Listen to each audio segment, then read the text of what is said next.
Balikulungan ng isang lalaki matapos mahulihan ng baril, peking pera at shabu. Ang suspect na aresto matapos magtangkang tumakas. Balitang hatid ni James Agustin.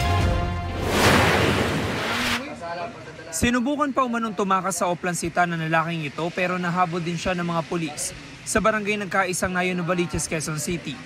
Arestado ang 31 anyos sa suspect na pinapahinto raw dahil walang suot na helmet. Nung pina-flag down siya, nag-slow down naman siya. Pero nung pagtapat, binirit niya yung kanyang motor. Then yun yung time na nagsakayan yung tropa sa kanya-kanyang motor, then hinabol siya. Then out of balance siya, kaya siya nahuli roon. Nakuha sa kanyang isang baril na kargado ng mga bala. Wala siya maipakitang lisensya nito. Laman din ang bagang 54 na gramo ng shabu na nagkakalaga ng 367,200 pesos. At 139 na peking 1,000 peso bill. Ginagamit niya yung drugs. Kukuha siya, gamit niya yung fake money, katransaksyon niya sa ibang lugar. Yun yung pinambabayad niya.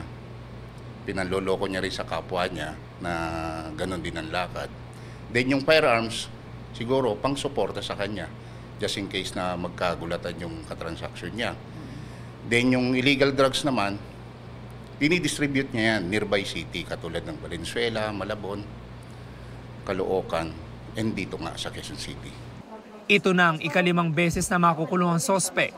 Dati na siya nakasuhan ng pagnanakaw at frustrated murder sa Malabon.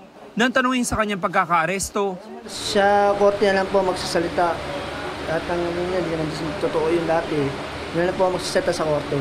Nasampahan na ang suspect ng mga reklamong possession of false banknotes, resistance and disobedience upon an agent of person in authority, paglabag sa Comprehensive Dangerous Drugs Act, Comprehensive Firearms and Ammunition Regulation Act at Motorcycle Helmet Act. James Agustin, nagbabalita para sa GMA Integrated News.